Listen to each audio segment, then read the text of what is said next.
আমরা এখানে এই যে পি নিয়ে যখন আমরা কাজ করব তাহলে টেন এখানে আমরা লিখবো কি দিয়ে লিখবো, অর্থাৎ এখানে ফিটাকে আমরা মাঝখানে লিখবো। তখন আমরা এখানে টার্গেট করব ফি আর ফি কিউ, হ্যাঁ, আর ফি কিউ কোণ।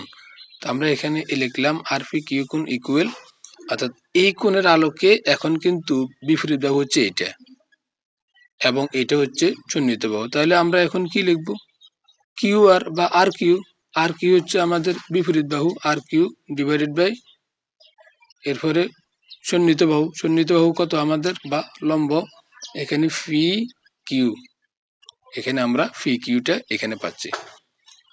এখন খেয়াল করি যে তাহলে টেন এখানে কিন্তু আমাদের আলফা মাইনাস বিটা রয়েছে, আমরা সেখানে alpha minus ten alpha minus beta লিখবো এবং বিটা লিখে আমাদের এখানে বিপরীত বাহু বাই সন্নিহিত বাহু, এখানে বিপরীত বাহু এটা হচ্ছে সন্নিহিত বাহু, এটা লিখে ফেলবো। লিখে ফেলার পরে কাটাকাটিটা করবো, টু এখানে টু কাটা গেল আর এখানে 1 থাকে।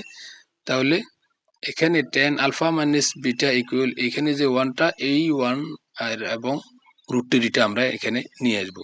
এখন আমরা খেয়াল করি, যদি আমরা একটু খেয়াল করি যে কি খেয়াল করব যে টেন কত ডিগ্রির মান 1/√3, আমরা জানি টেন 30 ডিগ্রির মান।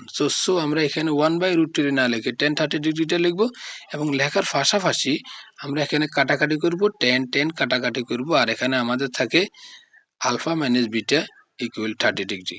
ওকে, আলফা মাইনাস বিটা ইকুয়াল আমরা এখানে মাইনাস, যেহেতু alpha minus beta equal 30 degree পাচ্ছি, এখানে আমরা একটা সমীকরণ পেয়েছি, এখানে আমরা আরেকটা সমীকরণ পেয়েছি, সমীকরণ 1 এবং 2 এখানে আমরা করে নেওয়ার পরে আমাদেরকে এখন যেটা দেখতে হবে সেটা হচ্ছে যে আমরা এই 1 এবং 2 নম্বর সমীকরণটা আমরা যোগ করব। তো যোগ করলে আমরা এখানে কি পাচ্ছি, আলফা প্লাস বিটা যোগ করছি, এরপরে আলফা মাইনাস বিটা এই দুইটা যোগ করছি এবং এখানে 60 ডিগ্রি এখানে প্লাস 30 ডিগ্রি এই দুইটা আমরা যোগ করে দিচ্ছি, 60 ডিগ্রি 30 ডিগ্রি। ওকে, এখন আমরা এখানে যে জিনিসটা পাচ্ছি লক্ষ্য করো, এখানে প্লাসের বিটা মাইনাসের বিটা কাটা যাবে আর এখানে আমাদের এখানে একটা এ অর্থাৎ আমরা এখানে দুইটা এ নিয়ে আসবো। নিয়ে আসার পরে আমাদের এখানে লক্ষ্য করো 60 ডিগ্রি এবং 30 ডিগ্রি এই দুইটা যোগ এবং এই দুইটা যোগ করে আমরা 90 ডিগ্রি পাচ্ছি, 90 ডিগ্রি করে নেব এবং করে নেওয়ার পরে এখানে